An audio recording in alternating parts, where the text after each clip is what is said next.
there, I saw that there was a word going around that Swerve Strickland, a lot of his family was going to be in attendance for the event.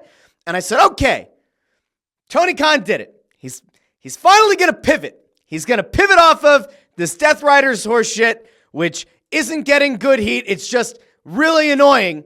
And I said to myself, they finally made the decision to pivot. And historically speaking, that is not something this company does a lot. And so I said, all right, we finally have our moment in the sun where we get to sit back and say, Death Rider stuff is done. Jon Moxley's reign of, I can't even call it a reign of terror, reign of a waste of my time is almost over. And then I start getting through the show, and I start getting through some of the matches as they unfold. And at some point I say to myself, all right, we get to the trios match. And if Rated FTR can't get over the hump against the Death Riders, something's going to happen there. And it did. Spoiler alert. And I'm like, if the Death Riders lose, are we essentially seeing it was No Way Out, where the NWO essentially gets disbanded in the WWE, where you see Scott Hall lose to Stone Cold, and then you see the rest of the NWO kind of fall apart. I think it was, no, sorry, they debuted it in No Way Out. It was at WrestleMania, where you get the double turn, whatever. I sat back and I said to myself, when the trios match ended the way that it did, I was like, can the Death Riders keep the trios titles and still watch Moxley lose? Could that happen? Or could they keep those titles? And are we going to be stuck with the Death Riders again? And unfortunately, the answer was yes. The answer was yes. They're going to keep the titles. And yes, Moxley is going to keep the title. And this horrible, lackluster, unbelievably convoluted storyline is going to continue.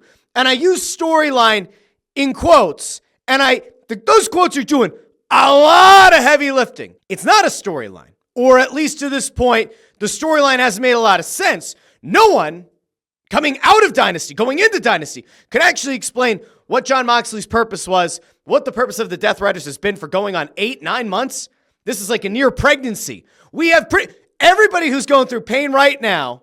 This is the closest some of you will ever get to experiencing what a pregnancy is like. There's a lot of ups and downs, although I'd say pregnancies are, even bad pregnancies, even ones that cause a lot of nausea, heartburn, indigestion, upset stomach, they are still, even at their worst moments, more pleasing, more positive than this Death Rider storyline has been.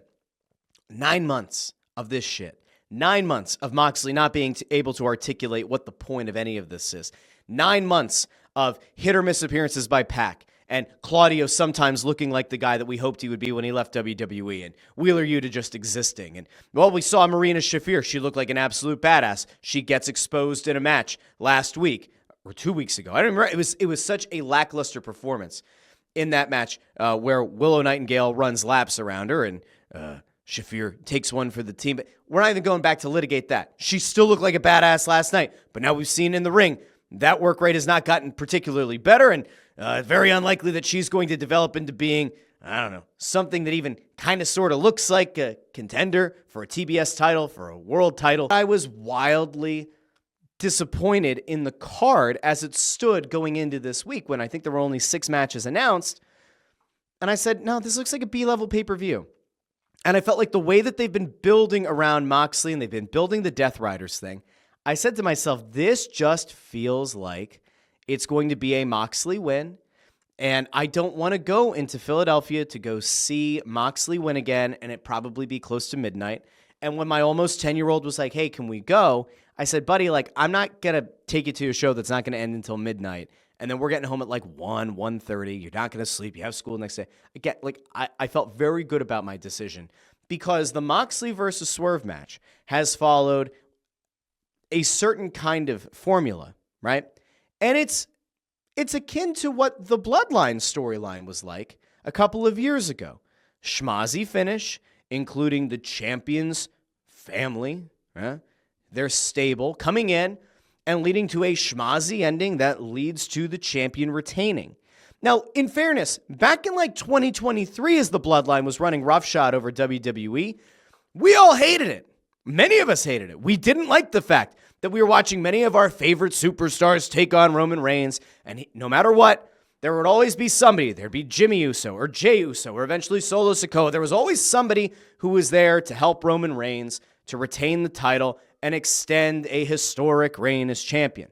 But at the same time, you could zoom out and say, the WWE is doing great business. The WWE is booming. Roman Reigns has an aura to him. There is something about him as champion that resonates and works. And there's a historic lineage around his family. And even though you would walk away from a pay-per-view very frustrated that he retained the title, you could still zoom out macro sense and say, you know what though? It's still what's best for business because it's working. And because people aren't turning away. They're buying more tickets. They're showing up. They're angry and they are cheering on behalf of whoever the challenger is. And they are booing Roman Reigns, but there's still a respect for Roman Reigns. That's not what this is. That's not what this is now with the Death Riders in AEW. Because I'm the first to kind of celebrate the fact that AEW seems to be on the upswing, that in the calendar year 2025, we have seen a lot of good Dynamite shows. We have seen a number of good Collision shows. We've had a bunch of pay-per-views that have been stellar. It seems like attendance is starting to rebound. It does, in fact, seem like, surprise, surprise, moving to smaller venues that look and feel and sound packed is a much better thing for business than getting like 10% of a large arena filled or 20% of a large arena filled. So that's all worked out, and there's a lot of excitement around the show and around the product, and that's all great and hunky-dory, and we can all feel great about it. But when you get to this final match, to the storyline, to the championship being on the line, it is the part of the show that each and every pay-per-view Moxley has been on. It is the part that no one looks forward to.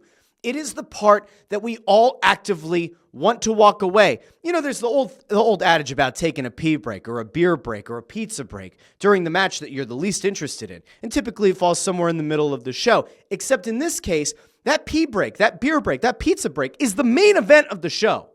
And so, like, while it's been annoying to not be able to see the AEW World Championship, which was a nice looking title, on TV, it's been in a briefcase for months. While that's annoying, and while it's annoying to watch Moxley win again and again and again, it's even more annoying to realize that it has not really done anything to exponentially improve the business or the hype around AEW. When you think about what is working well in AEW, no one, not a single soul, says, I love what's happening with the Death Riders, man.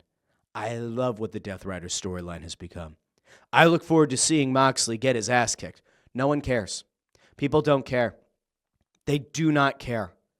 There's been a fatal four-way match for the title, I think at World's End. It was Switchblade, Orange Cassidy, someone else. We had the Revolution show where Mox and Copeland in a match that no one wanted to see. We've gotten matchup after matchup after matchup, and no one cares about the Death Rider storyline. All they want is for it to end.